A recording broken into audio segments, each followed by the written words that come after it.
On today's show, we're talking about Aaron Judge again because we need to. The Yankees are playing a quick 2-game series against the Pittsburgh Pirates in Yankee Stadium, but there's so many storylines, it's like an 80s General Hospital episode. We have players chasing history, players returning to the mound, players making their Yankees debut, and players who were part of a trade throwing against their former team for the first time. Plus, some people are not happy about the possibility of Friday's game being on Apple TV, and we're going to discuss that. So get ready, because a new Locked On Yankees is next.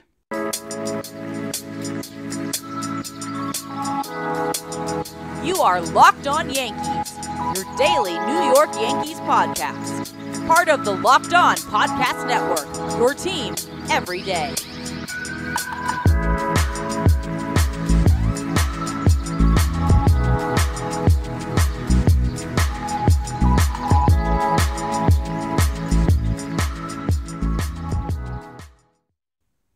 Happy Tuesday, Yankee fans. Welcome to Locked On Yankees, which is part of the Locked On Podcast Network, your team every day. I'm your host, Stacey. We'd like to thank you for making Locked On Yankees your first listen every day. We're free and available on all platforms, including Apple, Odyssey, Spotify, and Stitcher. You can watch and subscribe to us on YouTube. Also hit the thumbs up button to like our videos and the bell so you're notified as soon as our videos go live.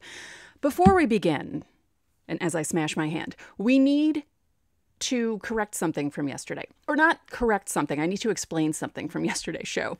I mentioned how all of Aaron Judge's batted balls on Sunday, even his out, were barrels, and that it was the first time someone had done that in the StatCast era, but I neglected to tell you what that actually means because I had a brain fart. I apologize. For that moment, I couldn't even remember what that meant, so I'm going to explain what a barrel is. And this is directly from the source.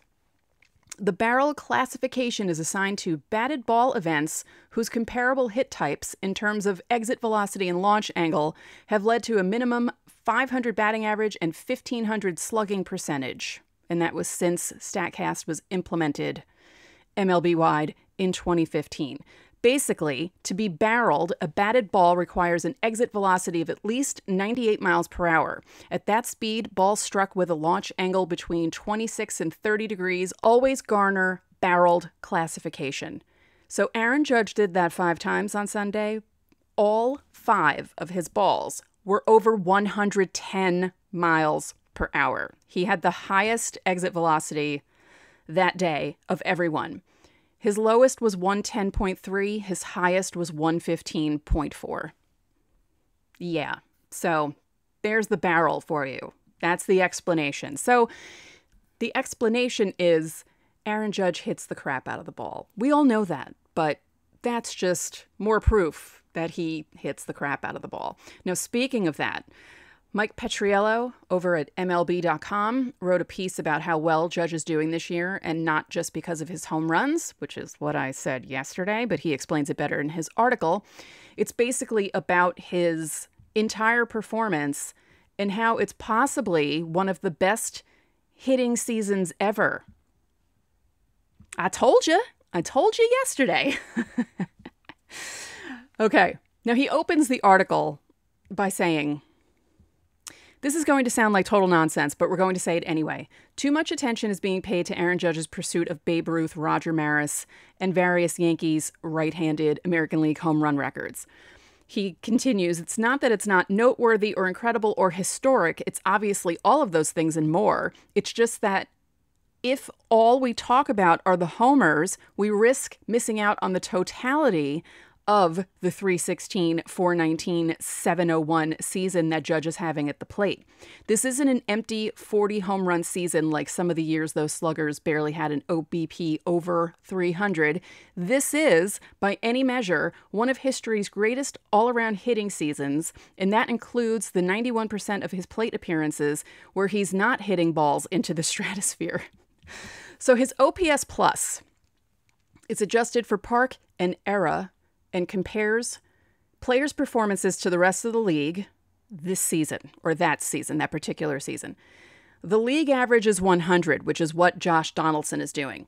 Judge's OPS plus is 213, which makes him more than twice as good as a league average 2022 hitter.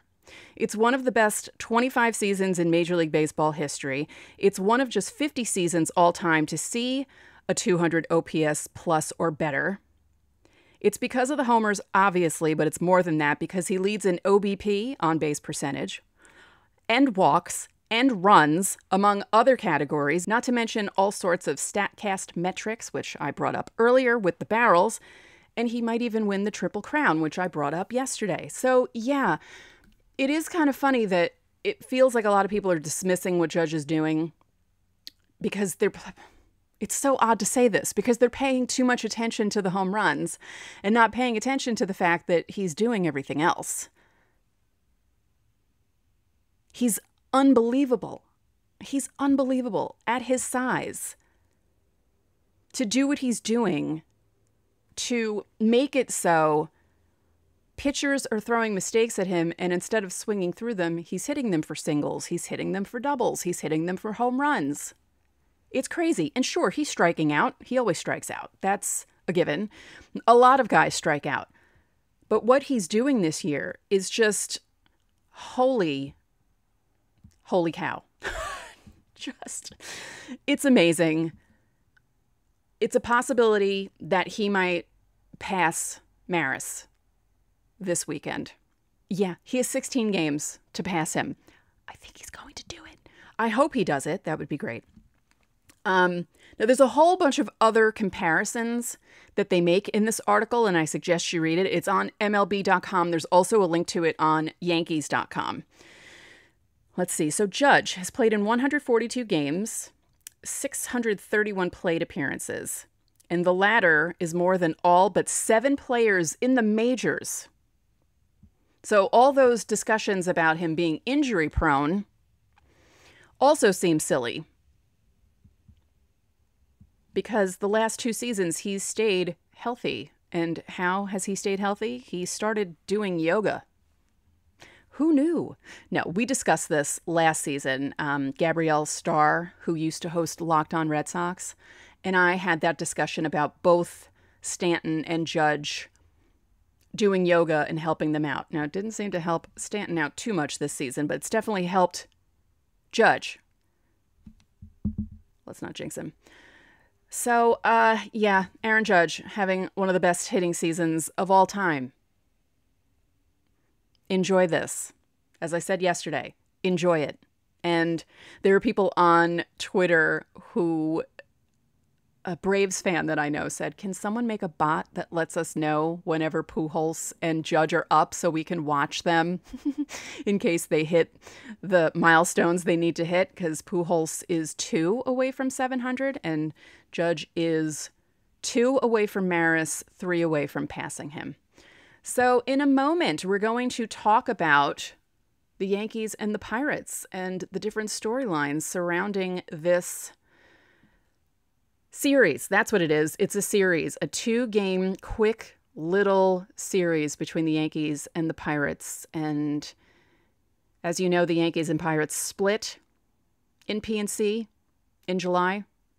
Hopefully that won't be the case this time, but we'll find out when it happens. So before we get into that, betonline.net is your #1 source for all your pro and college football betting needs and sports info this season. It's also where you can do a bunch of Aaron Judge prop bets. You could bet on whether he'll win the Triple Crown, his total home runs. Now, it's 12-5 that he'll hit 64 and 6-5 that he'll hit 65 or more. Then there's props about which inning he'll hit his 60-second home run, what type of home run the 60-second home run will be, solo, 2-run, 3-run, grand slam. There's a whole bunch of things. So you can do that. And you can find all the latest NFL developments, game matchups, news, and podcasts. BetOnline is also your continued source for all your sports wagering information, including live betting, esports, and scores. The fastest and easiest way to check in on all your favorite sports and events, including Major League Baseball, MMA, boxing, and golf. So head to the website today or use your mobile device to learn more about the trends in action. BetOnline, where the game starts. Thanks again for making Locked On Yankees your first listen every day. Subscribe now to Locked On Yankees on YouTube or wherever you get your podcasts so you get notified when each episode premieres. So it's a quick, cute little 2-game series between the Yankees and the Pirates, and there are tons of storylines happening here. Harrison Bader making his Yankees debut. Don't know the lineup yet. It's too early in the day to know the lineup, but just assume that you're going to see him in center field. Now, the interesting thing is, who are we seeing in left field? Will it be Aaron Hicks, or will they put Oswaldo Cabrera out there? Because they had been having him taking some practice in left field. And at this point, it feels like the Yankees might go that route, but Hicks did hit some stuff against Milwaukee, and it's possible that the Yankees put him in left field. We'll find out later today. But Harrison Bader finally making his Yankees debut. We've been waiting for this since the trade deadline, although we knew it wasn't going to happen until September, but September is finally here. September is almost over. So tonight's matchup, Nestor Cortes against Luis Ortiz. Now, obviously, the Yankees have not faced Luis Ortiz because he literally just came up. He pitched last week for the first time on the 13th. He had 5 Ks in that game. And he will be facing Nestor Cortes, who's 10-4 with a 2.70 ERA, 142 strikeouts, and that is in 140 innings. So, yeah, the Yankees haven't faced this guy, and the Pirates, let's see, Michael Chavis in 3 at-bats against Cortes has a home run, 3 runs batted in. Greg Allen, only 1 at-bat. Tyler Heineman has 3 at-bats, no hits. Same thing with Greg Allen, no hits. So, they don't have anything here for Bader at all, but I'm sure that they'll fix that for tomorrow's matchup. So there are 2 big storylines happening in Wednesday's game. Roansy Contreras pitching for Pittsburgh. He was part of the Jameson Taillon trade, and he's doing pretty well. And Luis Severino returning. I told you, so many storylines. Not as exciting as, Luke and Laura saving the world from the Cassidines and their crazy weather machine, but, it's pretty dramatic here. So Luis Severino is 5-3 with a 3.45 ERA, 95 strikeouts. The last time he pitched was a long time ago. 7-13 against Cincinnati. And we're going to talk about that in a second because the Yankees have issues against teams from the NL Central, of which the Pirates are part of. And speaking of the Pirates, Severino pitched against them on July 6th. He got the win. It's partly because the Yankees scored so many runs, but it's also because he threw 6 innings, only gave up 4 hits, did not give up any runs, did not walk a batter, and struck out 3. And then Roansy Contreras, 5-4 with a 3.24 ERA, 74 strikeouts. And that is in 83 1/3 innings. He made the start against Cincinnati on September 14th, only lasted 4 innings, gave up 1 run on 3 hits, didn't walk anyone, struck out 3. He got the win against St. Louis on September 9th, pitched 5 1/3, gave up 1 run on 4 hits, 2 walks, 1 strikeout. And against Toronto, did not get the decision on September 3rd, but through 6 innings, 1 run on 4 hits, 2 walks, 5 strikeouts. And in his last 7 games, he's 3-2 with a 2.29 ERA, 31 strikeouts in 39 1/3 innings. So it's always fun to see these kinds of storylines during series, especially because of the New York Yankees, Pittsburgh Pirates pipeline. That always seems to happen. So, one more thing about Severino. His final rehab start, he threw 4 1/3 innings. So, look for him to go at least that far into the game, depending on his pitch count, which hopefully won't be too high.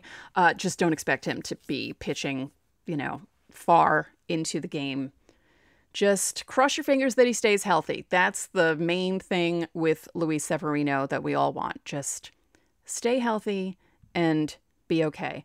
But as I alluded to earlier, the Yankees are having an issue with the NL Central this year. The only team that they really took care of were the Cubs. They split the 2-game series in PNC with the Pirates. What's going to happen this time? Who knows? Let's hope it's a sweep. As I said last week, the important thing for the Yankees is they need to win series. They did not do that against Milwaukee, but let's hope they can do it against the Pirates, and let's hope they can do it against the Red Sox this weekend. Oh, and speaking of the Pirates, Ethan Smith of Locked On Pirates and yours truly are going to do a crossover post-series episode on Thursday, which should be interesting. So we'll see how this series goes. So in a moment, we're going to talk about the fact that some people are upset that the Yankees are going to be on Apple TV on Friday night because it's possible that you won't hear Michael Kay call Aaron Judge's record-breaking home run. We'll talk about that in a second. Okay. Baseball fans are notoriously stubborn and don't like change. And we've seen that with the advent of the streaming service broadcast. Now, I understand that some people like more traditional baseball broadcasts and don't really like the whole streaming thing. And you just have to expect for there to be some hiccups. You know, they're learning as they go along. And, you know, it takes some time for people to become good broadcasters, really. Like, you have to find your voice, you have to find your footing. It's not that easy to do. But I do understand that Yankee fans would prefer to hear John Sterling or Michael Kay have the Aaron Judge call. And there are a lot of people who don't like the Apple TV broadcasts. Honestly, the last one I watched, I think, was when the Yankees played the Royals. Was that the last one they were on? Wait a minute. No, there had to have been one in between that because that was a long time ago. And I found myself tuning out to what they were saying. But to be honest, I do that when I'm watching Yes sometimes. And then something will get my attention. And, you know, like I really do pay attention to the game action more than I pay attention to what people are talking about, unless I hear something that, you know, makes me turn my attention to the TV. Or make my ears perk up, you know, because sometimes the people in the booth say things and you think to yourself, wait, did they really just say that?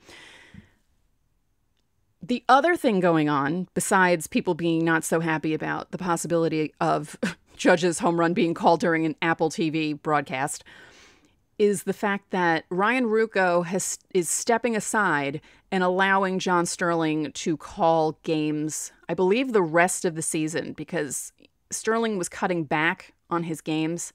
The man is 84 years old. He's tired. I know he is, but I also know that he wants to call history. So he's going to be around to call Judge's 60-second home run whenever it happens. I made a joke that maybe the Yankees should rest Judge on Friday night just in case he doesn't get to 62 before then. It's just a joke. It's just a joke. I'm just kidding.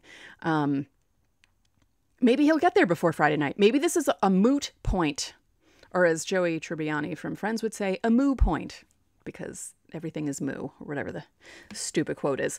I just find it amusing that people will find every little thing to complain about. And, you know, I'm usually one of those people, but I also find that some people complain too much. And if I think you're complaining too much about the Apple TV broadcast, you are. I will say, and I've said it many times about the Apple TV broadcast, the picture is unbelievable.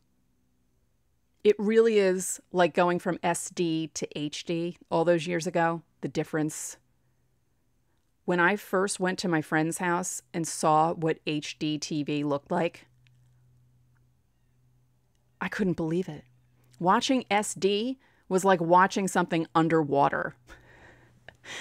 And it's getting to that point now where you watch the Apple TV broadcast and you think, wow, this is the clearest I've ever seen anything on a screen. It's unbelievable. The green of the field almost looks fluorescent. It's just so nice. It really is.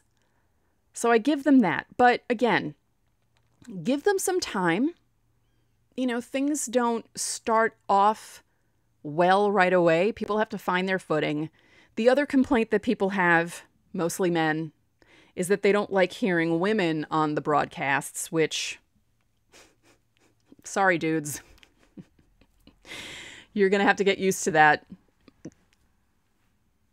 Women like to talk about sports. Women like to cover sports. It's been happening for decades now, and you're going to have to get used to it. Sometimes people will say that women don't have the right voice to call baseball. There are some male broadcasters that don't have great voices also, but they still have jobs. So you're going to have to deal with it. We're in 2022 now. I went to school to become a broadcaster in the mid-90s. And people were trying to stop me from doing it. And then I ended up going into sales when I graduated college and stayed in sales for years. Then I started writing about baseball, and then I started podcasting about baseball. And here we are, all these years later, my degree is finally useful. My dad would be so proud. So don't worry so much about the Apple TV broadcast. Maybe Judge will have another 2-home run performance tonight and then break the record tomorrow. And we won't have to worry about this. Actually, let's see. I don't even know where the games are being shown tonight and tomorrow. Okay. Yes, tomorrow. I mean, today. Today's Tuesday, right? Yes. It's on Yes tonight. And I'm assuming it's on Yes tomorrow. I don't think it would be on Amazon. Yeah, both games are on Yes. So maybe Judge will have, or maybe he'll do 1 home run tonight and 2 home runs tomorrow night. That could work. That would be good for Judge. And then Michael Kay can make the call, and John Sterling can make the call. Sterling's going to make the call anyway. And then some people, I looked on Reddit because there were a lot of people complaining about the possibility that Kay might not call the home run. And then someone said, yeah, but we always, we have Sterling, and you could just put his voice over the video of Judge hitting number 62. But it's really not the same. Michael Kay was very diplomatic on his show because Don LaGreca brought that up and said, what will happen if Judge passes Maris on the Apple TV broadcast? And Kay said he would be okay with it. I wouldn't. Let's be real. I wouldn't if I were Michael Kay. I know he's called a lot of cool things. He really has. When you think of Michael Kay's broadcasting career and all of the things that he's gotten to call, it's amazing. But wouldn't you want to be the one to call someone breaking Roger Maris's record of 61 years later? Yeah, you would. You would. But I know he had to be diplomatic. He can't say on his show, yes, of course I want to do it. But he's thinking it. I know you are, Michael. You're human. It's not surprising, really. So to recap, Aaron Judge is good. He's really, really, really good. And it's not just home runs. It's everything else that he's doing. And he's having a season for the ages, and everyone should appreciate it. Even people who don't like the Yankees should appreciate what Aaron Judge is doing right now. The Yankees and Pirates are playing. Lots of storylines. Harrison Bader making his Yankees debut. Finally. Luis Severino coming back. Roansy Contreras pitching against the Yankees, the team that traded him for Jameson Taillon. Lots of stuff happening in this series. And will Aaron Judge hit his home run, his record-setting home run? Yankee record-setting, by the way. The record is still 73. Will he hit that home run on Friday during the Apple TV broadcast, or will he do it before? Or will he do it after? Who knows? We'll find out. So that's it for this episode of Locked On Yankees, which is part of the Locked On Podcast Network, your team every day. Remember, you can listen to this show in Apple Podcasts, Google Podcasts, Odyssey, Spotify, Stitcher, or anywhere else you get your podcasts. You can watch and subscribe to us on YouTube. Again, hit the thumbs up button to like us, comment, and click the bell notifications so you know when our videos go up. And now that you've made us your first listen, why not make the Locked On MLB podcast your second listen? MLB expert Paul Francis Sullivan brings humor, passion, and a unique perspective on every team and the biggest stories from around the league. Follow the #1 daily league-wide podcast, Locked On MLB, on the Odyssey app, YouTube, or wherever you get your podcasts. One more thing, if you could be so kind, please rate the podcast and spread the word about this podcast to your fellow Yankee fans. We would really appreciate it. So enjoy your Tuesday, and we will talk to you tomorrow.